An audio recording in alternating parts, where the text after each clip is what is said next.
All right, great. Well, thank you all for coming, and may we greet you for the 25th annual Trailing of the Sheep Festival. And I'm here with two of the Peavy family.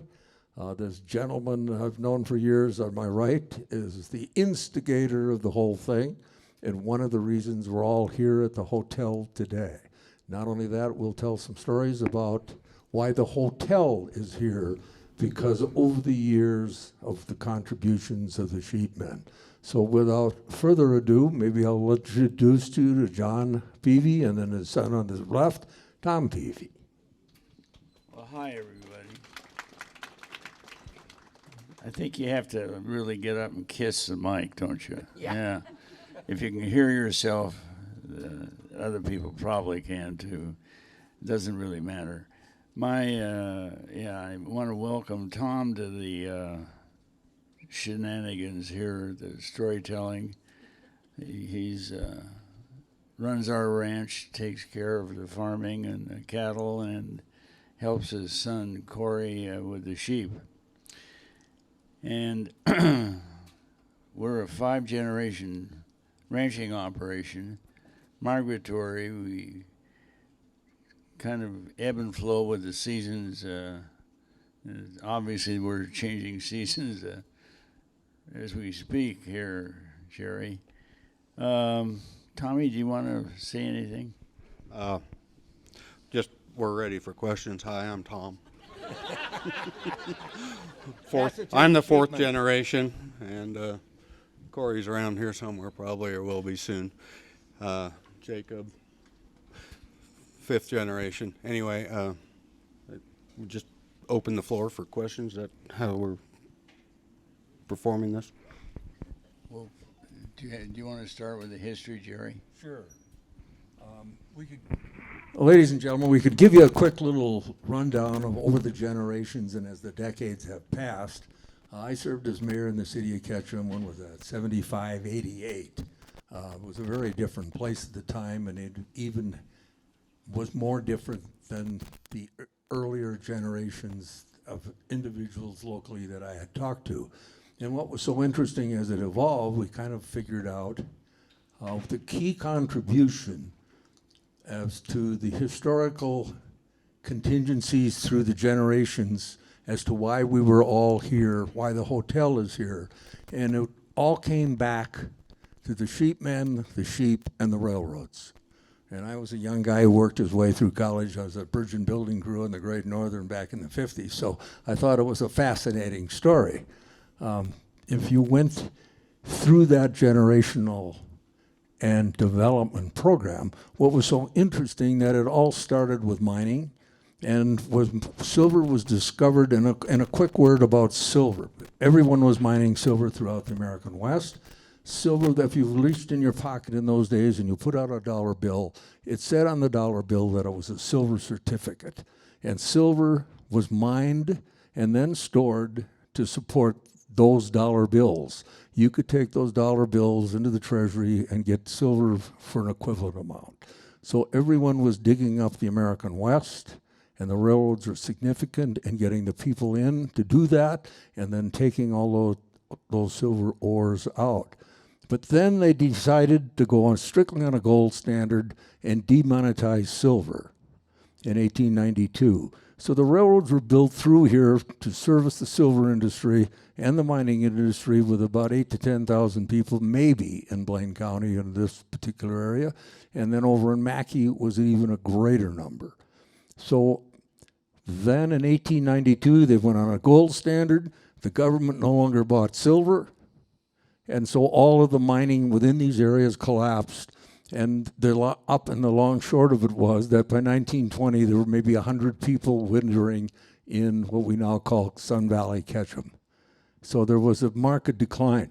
But there was one thing that was still going on that had started with the mining, and that was the bands of sheep by the sheepmen were still going north in the spring, and then were coming back through town, being driven by their herders in the fall to the southern pastures in the southern end of the state. but many of the lambs and most of the shipping came into what is now Ketchum. And it's hard for everyone to believe that at the time, the rail line where the bike path is now, that's where the rail line was, and went north, just north of where the Presbyterian Church is, to that whole area, where then they collected, there were all kinds of sheep corrals. The corrals were still there in 71, 72, and in the late 60s when I came here. No houses were there, and that's where everything was shipped out. So the backbone of that progression, historical progression through the decades, was in fact the sheep industry constantly taking the bands north, bringing them south in the fall. And that kept the rail line open, because the rail line then serviced the industry. So a fellow by the name of Averill Harriman came along, and he wanted to build a hotel in the American West, and then in the 1930s, with a massive decline in the economy and other problems, he wanted to build a hotel in an area where he could build a ski area and service a ski area with a brand new hotel. And he asked people, where could we go do that? They scoured the American West along the route of the Union Pacific, and he was finally told there's a place where there's more damn snow that cost us a fortune to clear the tracks up in this place we call Ketchum. Nobody's there now in the winter. We service the area with a train maybe once a week. Let's go up there and look around. They did come up here and look around, and that's why we're all here. They built the lodge in Sun Valley, what we call Sun Valley now, and that completed the routine, but the sheep still kept going north in the spring and going south in the winter. Was one of the few places in the country where they were actually continually drive sheep. And I'll shush up about it all and let the rest of the guys tell you more lies. Well, in summary,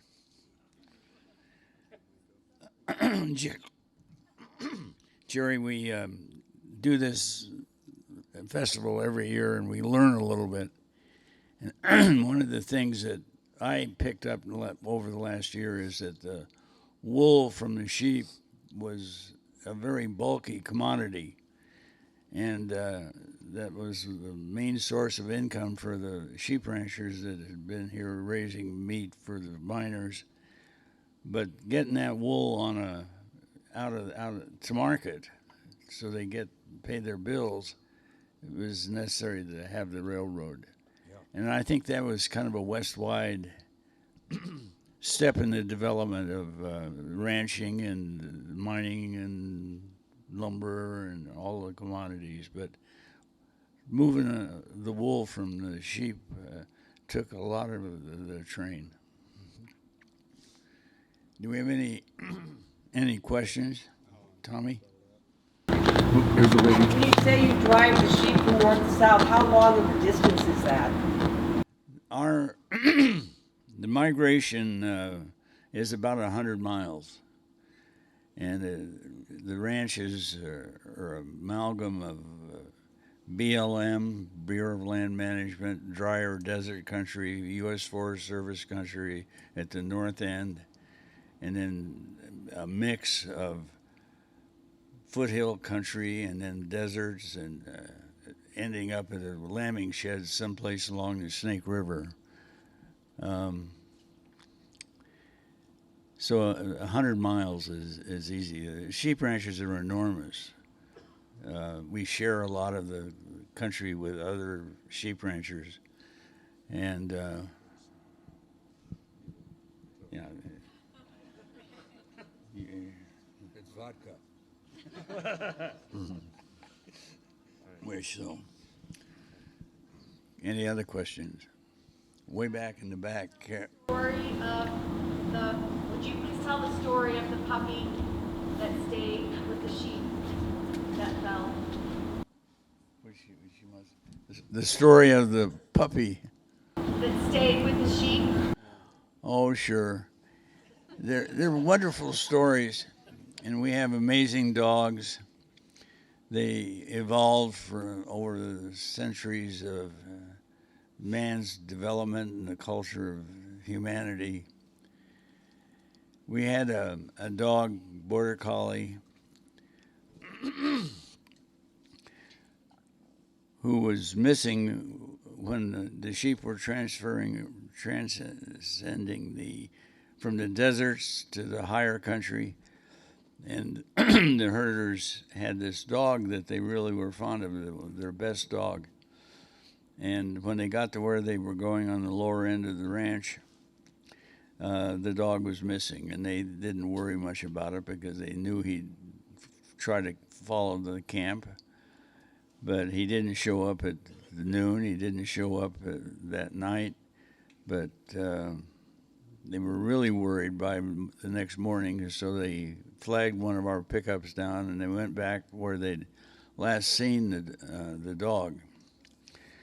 And they walked out there was a brushy area where there'd been a homestead.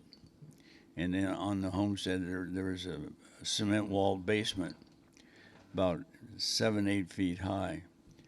And lying next to that basement, there was a dog. And in that hole where they couldn't get out and they were going to die, there's no water, no food, was a dog waiting 24 hours for somebody to come back and help them get those sheep out of that hole, which they did.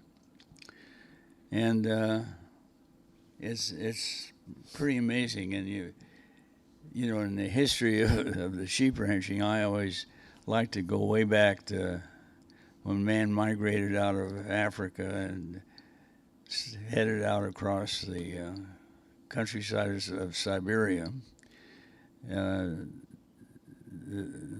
Man came out of sub-Saharan Africa and ran into bighorn sheep, and Diane and I had a wonderful trip across Saudi Arabia, and you could see the bighorns with the big curl up over their head. And often there'd be another animal with the tail curled up over its back, canine obviously, probably a wolf.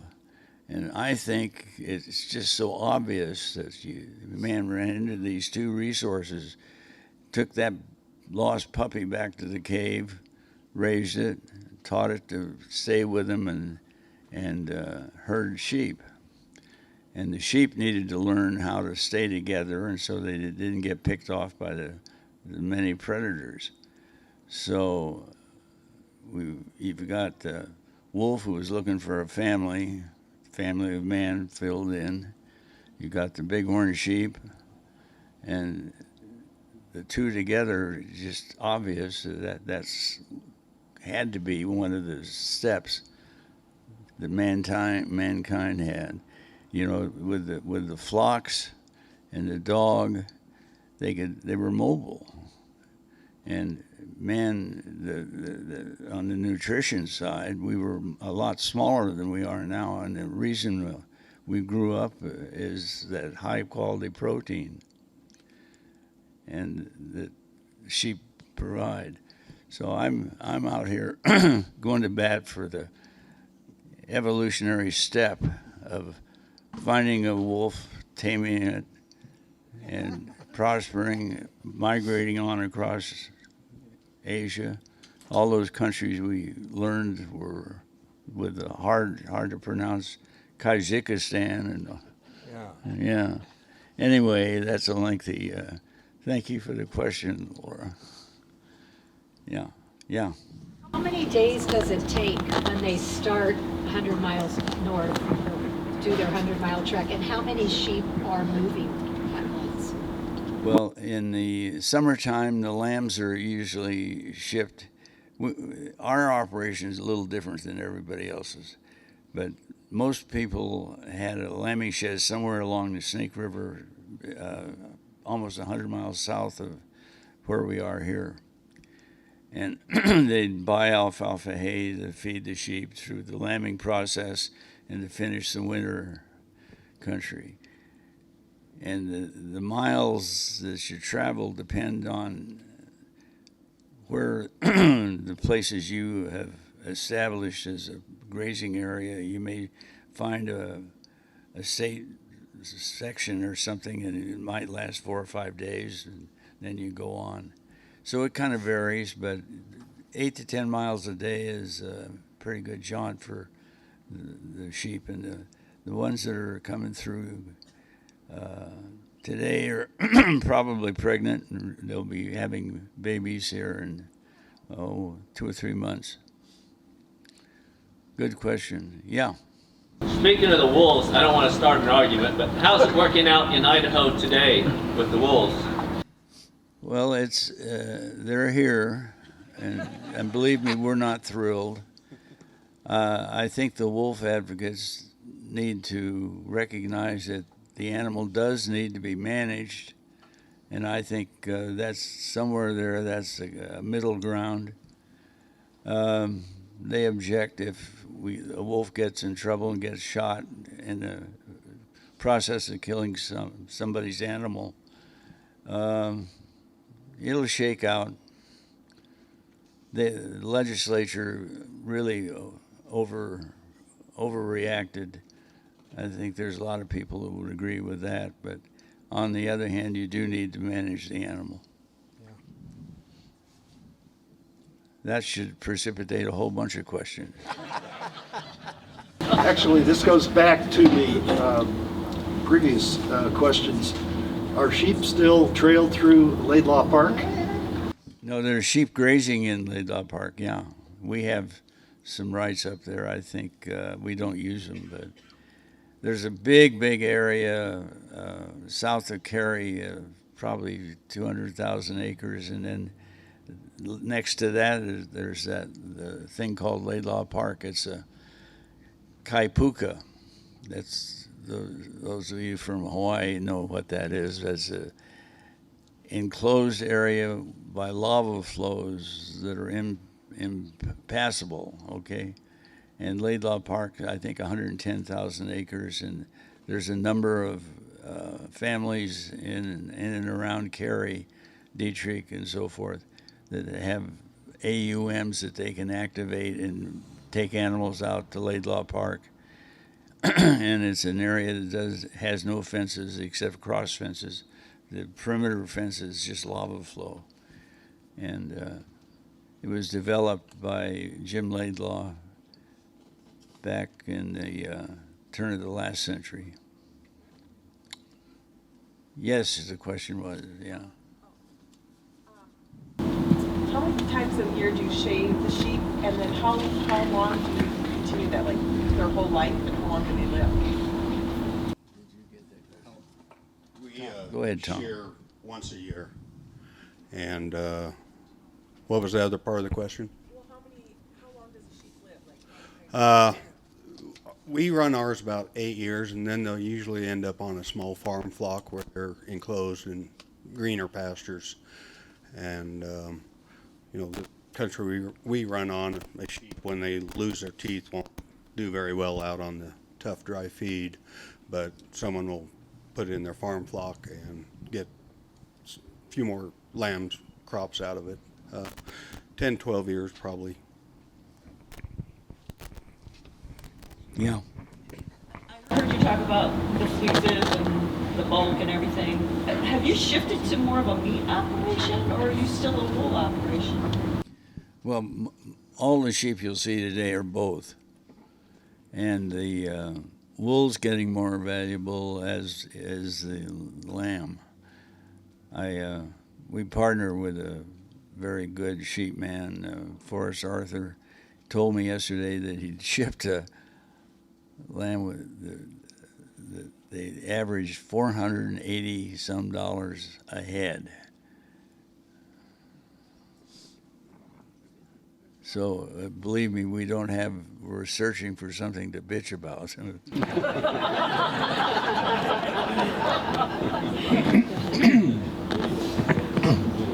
Way back. Can you tell us about the evolution of your operation? You said you're 5 generations. Where did it all begin?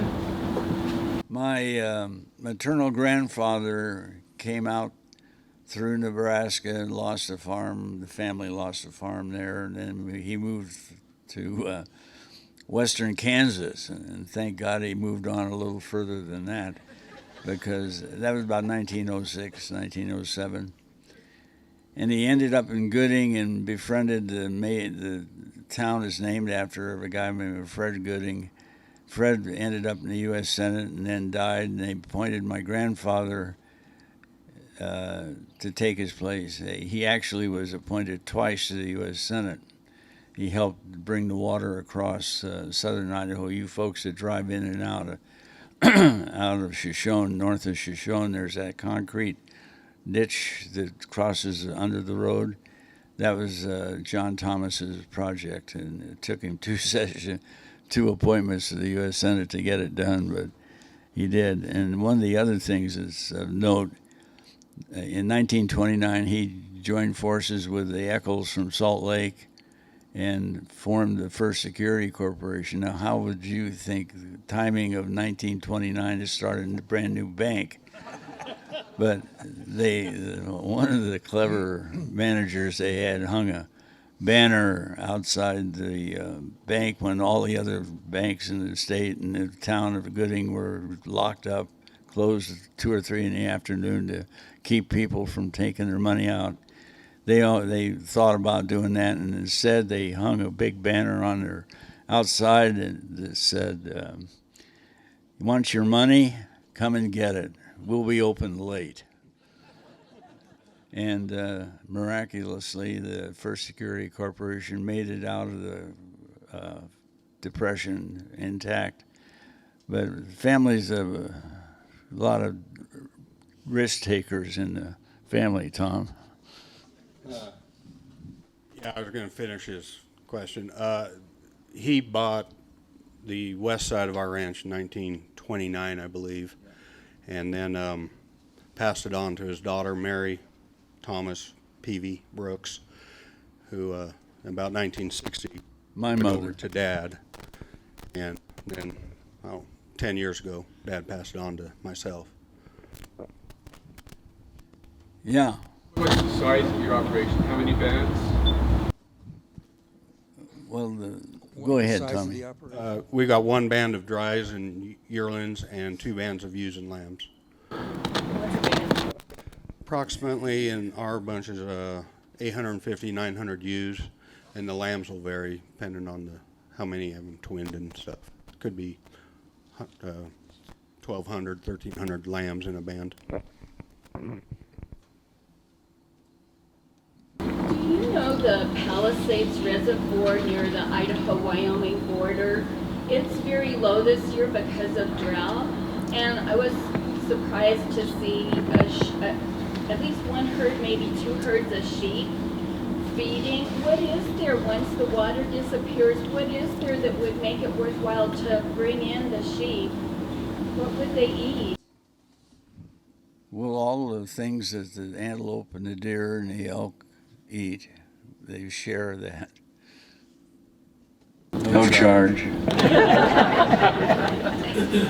No, we love the folks that we share the wildlands out here. Anybody think this is spectacular? The leaves and the sunlight and pretty amazing.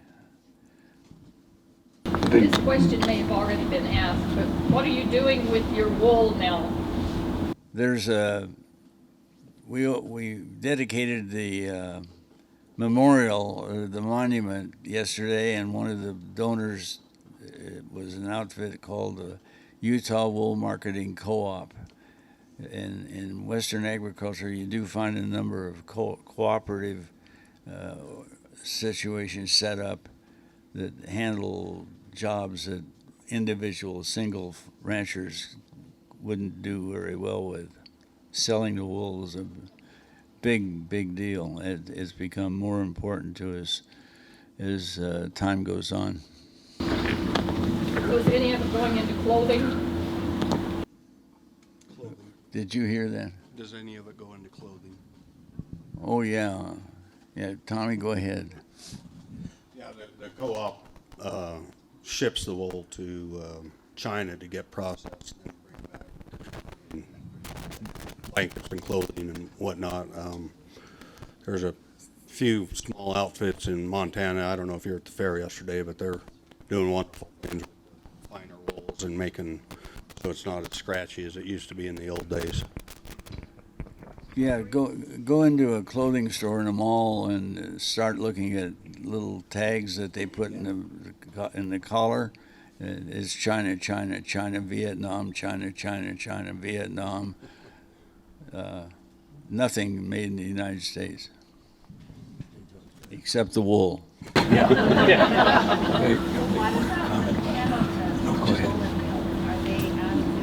you get it? I didn't hear that. Pendleton, are they in business? They're still in business. I'm going to hand it Yes. to you guys. Pendleton. Huh? Pendleton Wooling. Oh, one just quick comment on all that. Maybe not many people remember the importance of wool during a little scrape we had called World War II. We put over 15 million and a half young men into arms, and they were all wearing American wool because nothing was coming in from any other part of the country. So it was considered a national emergency, and wool products. What is the only substance you can wear on your body that retains body heat when it's wet? Wool, you got it. So when the Germans were starving at Stalingrad and freezing, Russian troops were wearing wool products, particularly sheepskin, massively shipped from the United States to the Soviet Union to outfit the Russian army. So it was an extremely important commodity during World War II. And today with my pea jacket. Yeah. Made in America. And I got a locally made wool product, or sheepskin myself. I hope the sheep didn't mind their hide being turned into a vest. Hey, John, what are the things what are the barriers that will end this way of life? Or are there pressures that will end it? Well, as you develop the catchment area for enormous prices per acre, you drill a well, and slowly we are squeezing the aquifer so that Silver Creek may not flow. Silver Creek is a fly fishing area that is worldwide known. I mean, it really an asset. But you keep sucking that aquifer down, and pretty soon it'll quit running.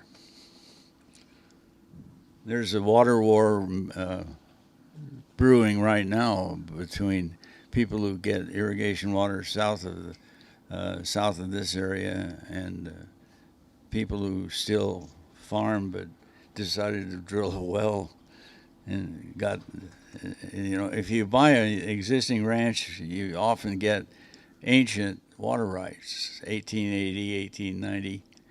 And if you drill a well, you take your place at the bottom of the line, and there's a lot of farming operations that are dependent on 1975 water rights. Big water war brewing. Is the Martha. Is the water the biggest threat to sheep, or is it something else? Oh, there are pressures from all sides. This year, of course, we're just in a miserable drought, and there'll be years where the prices are. I mean, I can remember wool being an expense where it costs more to shear the ewe than she brought in the sale of the wool. Dietary changes are always a concern. You need to get the mic up to your mouth. A little closer. I'm sorry. I can hear it right here. It sounds like I'm loud. Anyway, there's all kinds of pressures from every angle. Markets and drought and whatnot. Predators. Who's your major competition? In the sheep, it's probably Australia and New Zealand.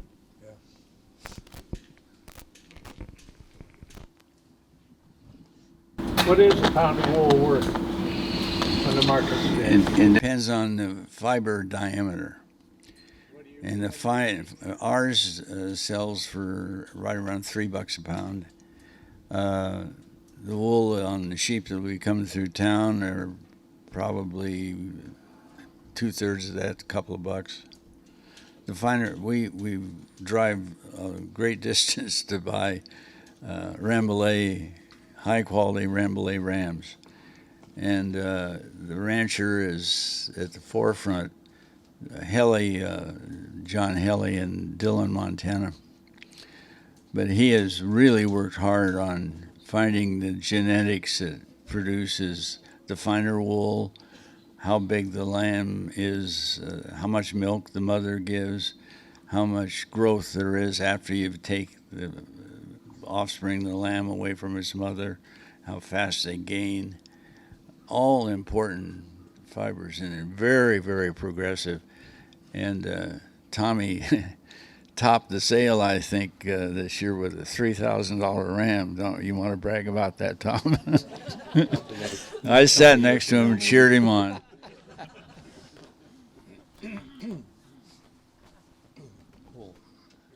Got another question? Honestly, I have two follow-up questions, so you can decide what to do with them. One of them is, has the wool industry been affected by tariffs in China?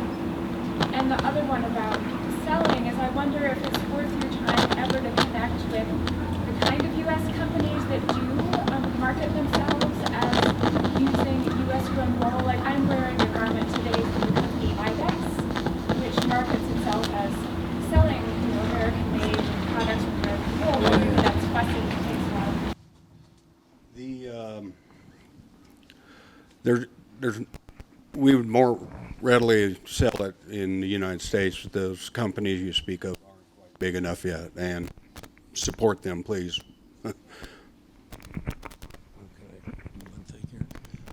May I interject quickly? Alberto, are you here? Wave your arm. There he is. Alberto was, I think he was going to break my neck if I didn't mention the contribution of the Basque community to the sheep herding industry. And excuse me, John, maybe you could comment on who the laboring force was all these years. We were one of the last outfits to have American herders, and the sources just dried up. The first over from Europe were the Scots, and they herded sheep and saved their money, and if the rancher couldn't pay them, they just said, well, give me a few sheep, and slowly they owned the outfit, and they sure didn't spend a lot of money. Mr. Laidlaw was one of the prominent sheep ranchers, and the other was Andy Little.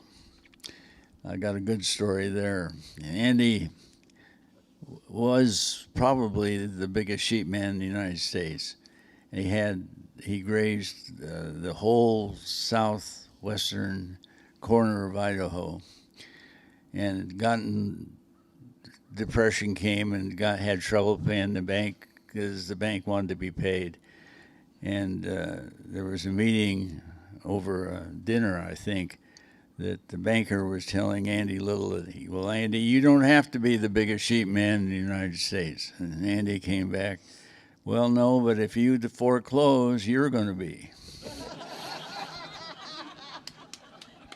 That's how you negotiate with the bank.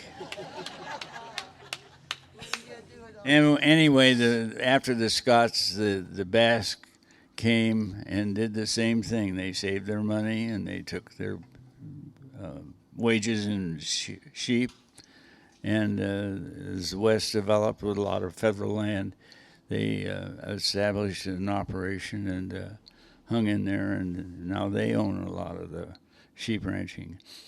And now Peruvians are coming. We have a organization called the Western Range Association that handles the paperwork for us. So Tommy and I don't have to do that as much. I've been buying shirts and sweaters since I was a teenager, and I love it. But they used to all say only dry clean, and lately, in the last 5-10 years, they started to say you can wash it. Is that a process? In other words,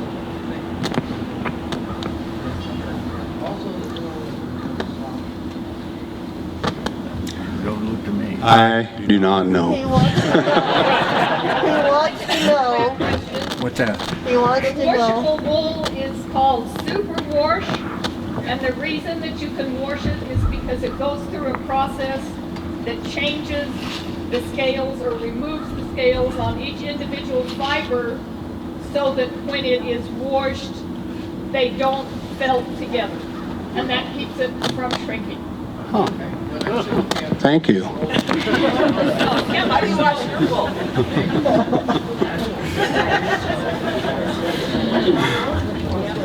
Oop, we got it. Over here. How far north does your allotment go, and do you go into standard basin? Yeah, we used to take two bands in the Stanley Basin and ended up next to Johnny Jones, whose son Bill Jones is as ancient as I am. Marsh Creek, Vader Creek, Flat Creek, Swamp Creek, that was ours. He was across the valley in Knapp Creek. I can remember the salmon up there. You'd find 4 or 5 fish on a riffle. Often if you were crossing the Marsh Creek with a team of horses and a camp wagon behind, and the fish would spook and come in under the team, you always thought, well, that's going to be exciting. But the ranching had nothing to do with the demise of the salmon. It was absolutely everything on the dams. And I sure don't want to have to stand up in front of a federal judge here in 2 years and talk about why maybe Idaho wasn't concerned enough about the fish to save them. There's a big water war coming around, mostly the Colorado River and the 2 big dams down there. But there's got to be a limit to growth somewhere. Tommy? I also wanted to know what breeds of sheep that you have, what crosses. Go ahead, Tom. We've switched from Columbia, or switching from Columbia to Rambouillets. And it's a finer wool. Yes. And currently we run as far north as Trail Creek up here. Yeah. Can I ask about the camp and how it works? How many people you have, whether if they work like 7 days on, 7 days off? Or? It's a 24/7 job, 1 person per camp, and then we have a camp tender that brings them supplies twice a week. And I don't know, is that what you were asking? Yes, yeah. Just going to ask, can you discuss what the breeding operations are, how that is handled, how many rams there are, or We have that one. We usually we have about 50 ewes per ram, and so he's pretty busy. That doesn't leave much time to develop a meaningful relationship. No, not really. what is the gestation period? 5.5 months gestation. How many sheep are going to be trailing today? I believe John Faulkner's about 1,500 ewes. This was probably 2 bands, and then this summer they shipped the lambs off, and then they combined the 2 bands to get. Yes. And is there a special kind of dog that they have Yeah. when they are sheep herding? The herding dogs are mostly border collies, and then the guard dogs are mostly a Pyrenees.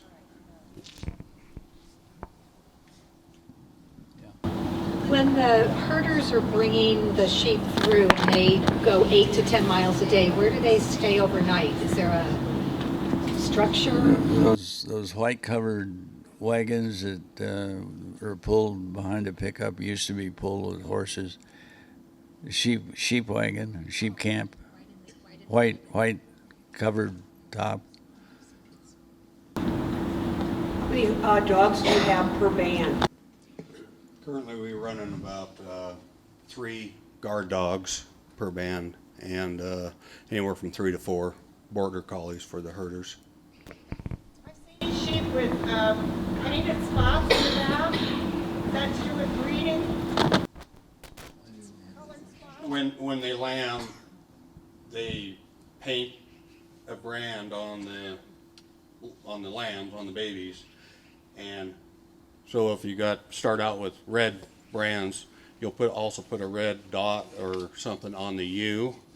So if they get separated, at least you know which group it belongs to. I remember your talk about 10 years ago, the first time you'd been over here for it. And I think you mentioned trucking sheep into Nevada, and the local sheep had to show the trucked-in sheep what to eat. Is that right, or do I have that messed up? No, we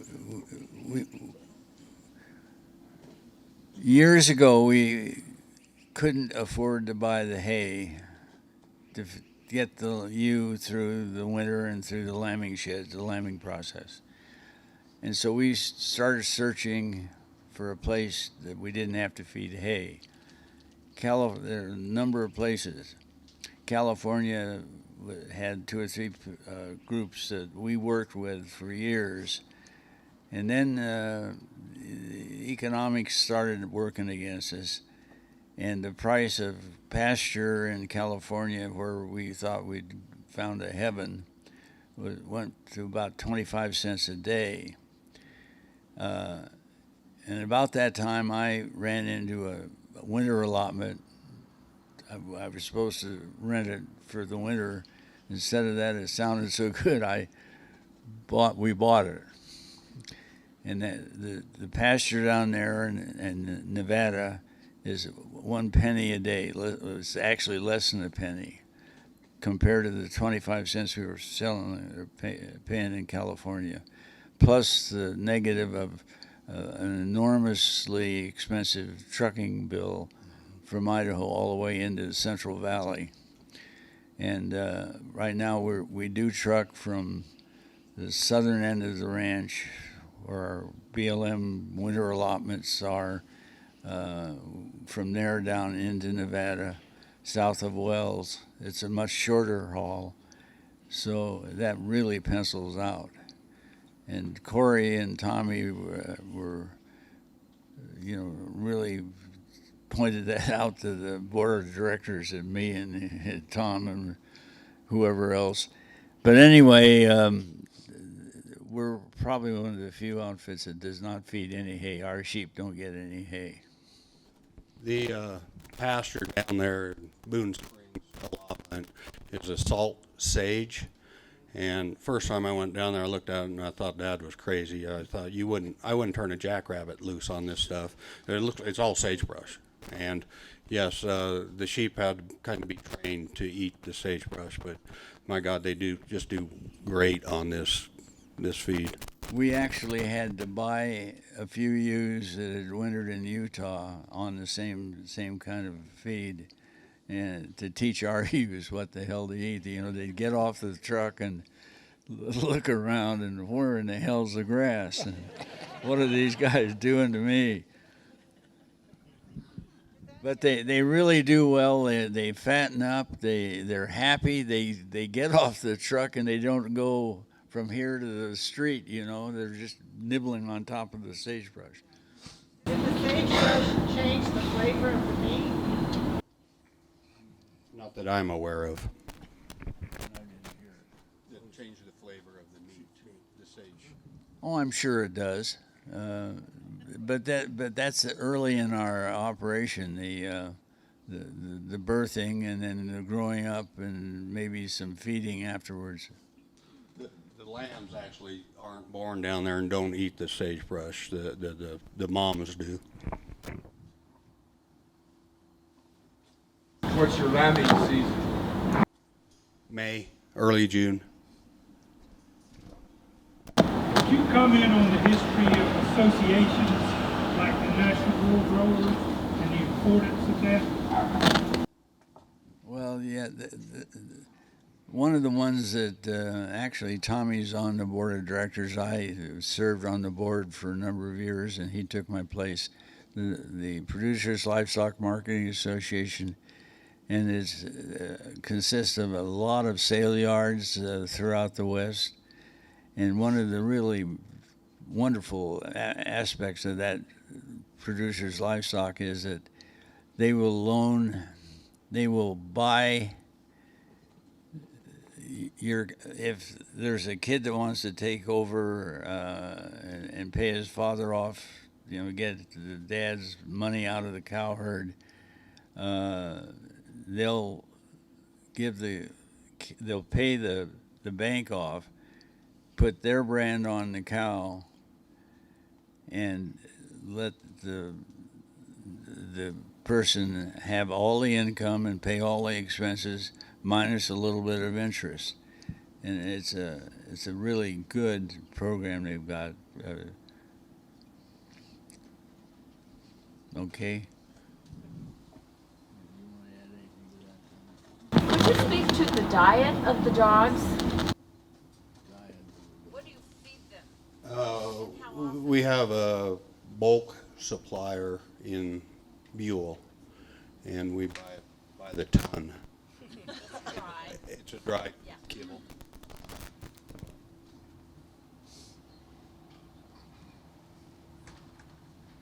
Any more? Well, folks, you've been a great audience. We got one more. Got another.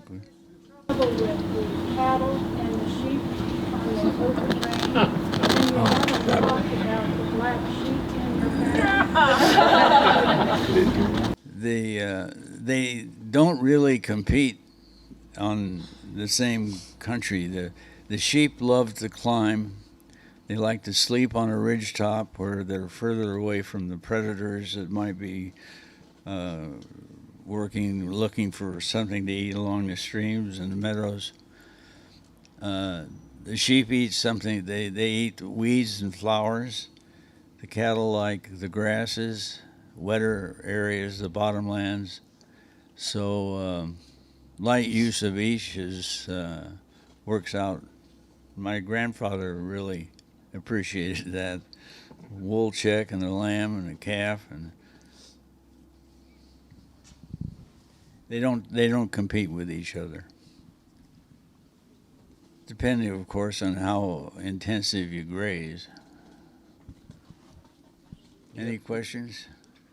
Yeah, Martha. Is there like an industrial sheep production industry, the way there are like industrialized chickens and industrialized cows? Is that true in the sheep and the lamb business? Well, Martha, once in a while you see the New York Times will do an article on agriculture, and they love to put pictures of Jack Simplot's Holstein feeding operation at Grandview. I mean, it's miles and miles around, and I was in the Senate when the cattlemen or the cow, there was a cow-calf entity that we all joined, and they merged with the cattle feeders. Well, you had all the wonderful pictures of things growing and cows out grazing, and now you've got pictures of 150, 200,000 head of cattle in one feed lot. Is there a sheep version of that? There's the national feeders, but the feeding industry isn't that big a deal in raising sheep. It's there, but we can kind of keep it hidden. You're being brainwashed today, folks.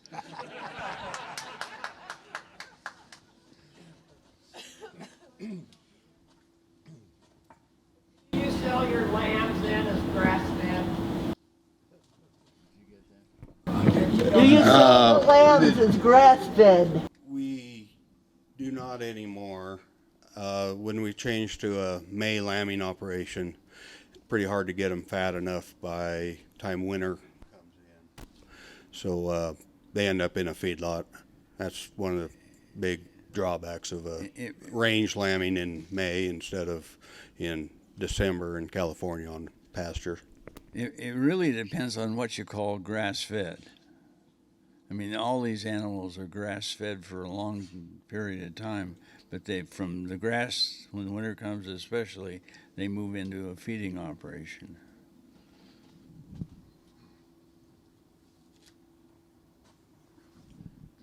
And the kind of lamb that you end up ordering in a restaurant is going to be fed some grain, quality-wise, and taste and tenderness. I was going to ask, is there a variety of different lamb breeds that are done various parts of the country because of weather or food or something of that, or are they mostly all the same breed? Every area kind of has their favorite breed. This part of Idaho, Columbia is still very popular. Wyoming, for instance, almost everybody raises Targhee. Yeah.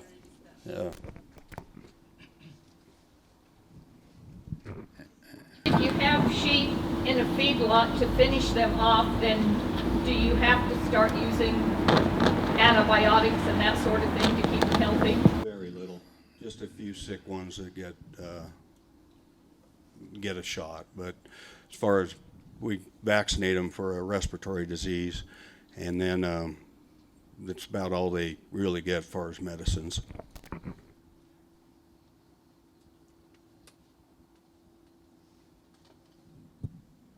Not to change the subject, but you were going to talk about the hotel a little bit? What was that question again?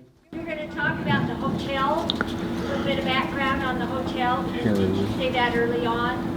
About how It should be a hot spring. Well, the hotel development came along after the railroad was built, and tourism, which in the summer, even during the sheep days, was an important part of the local economy. Excuse me. But we had some local small hotels in Ketchum, but they only opened in the summer and then everything closed in the winter. And the first major hotel that was built up here that was year-round, and part of who got that mountain built, that was Averill Harriman in 1936 to 38 when they developed the hotel in Sun Valley. And that changed the whole area.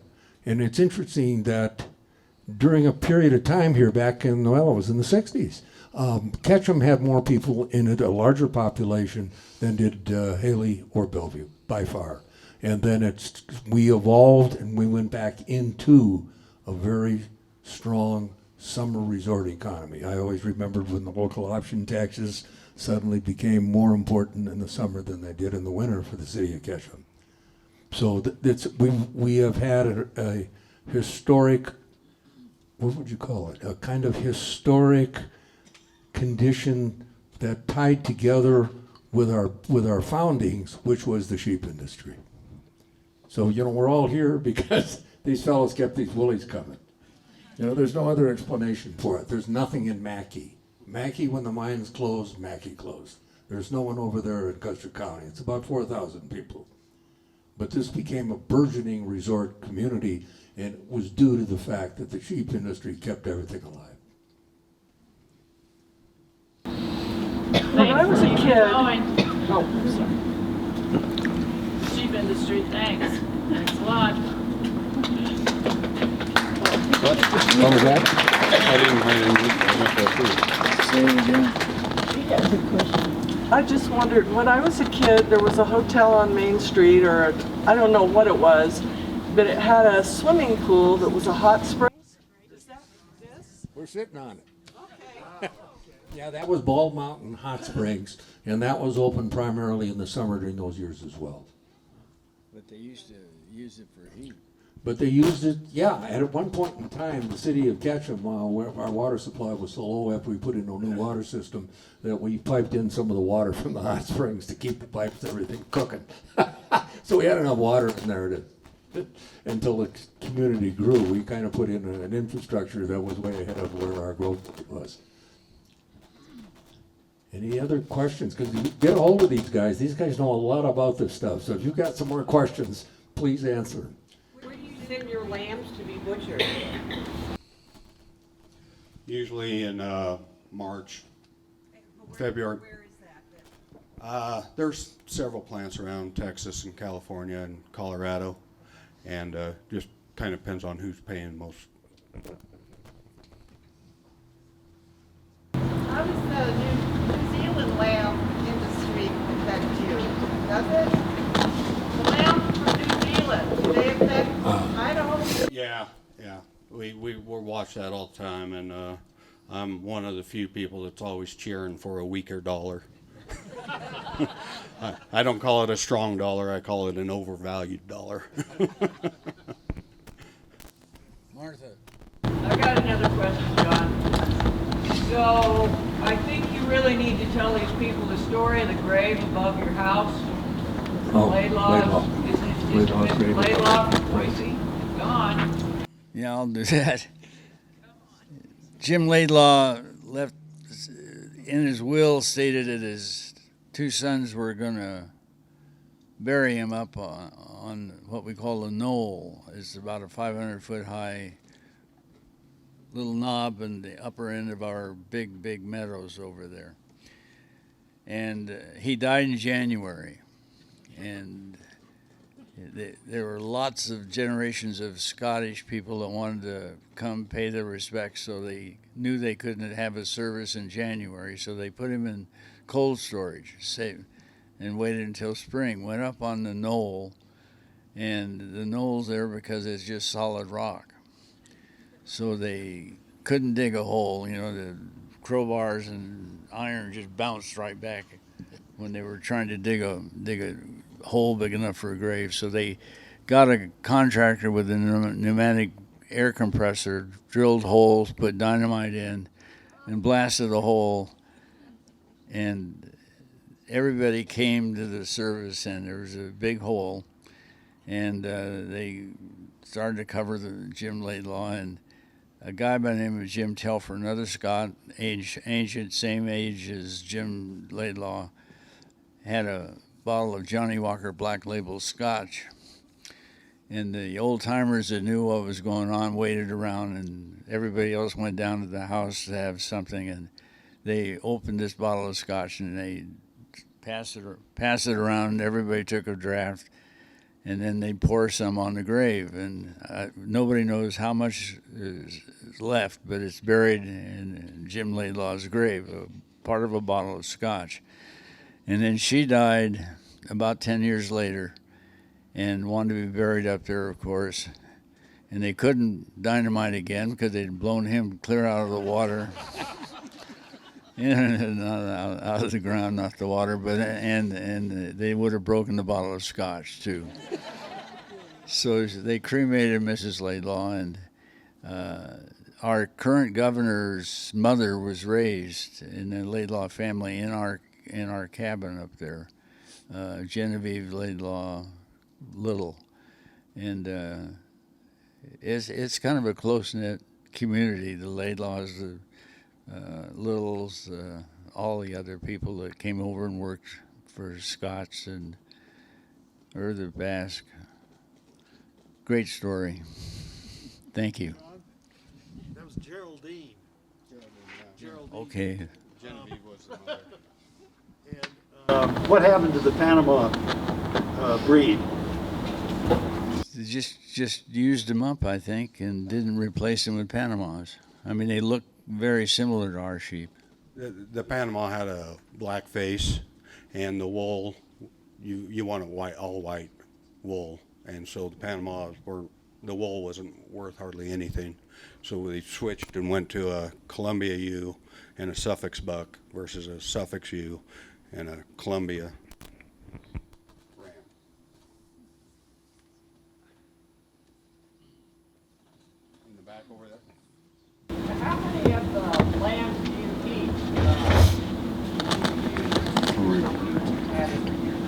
25 to 30% of the ewe crop we try to keep for replacements. All this is new to me, so thank you for the education opportunity. You mentioned that, you have to really, scour to find something to complain about. What makes a really great day for you, or what's the best day for you in the year? Or Springtime without question. It's beautiful flowers, green grass, little babies hitting the ground all over, running around. And I don't know if you've seen baby lambs bouncing around, trotting and stuff. It's just hysterical. And the sun gets low, and we've got in the spring the sage hens come out and they strut around and do their stuff and boom, and it's just, there's so much life available in the spring. It's just, I can't get enough of it. Where was involved in the sheep business? I know he owns a lot. I didn't hear you. She wants to know if Bruce Willis is involved. The movie star. Bruce Willis. No, I'm not aware of anything that he's involved with. Why would he be involved with sheep?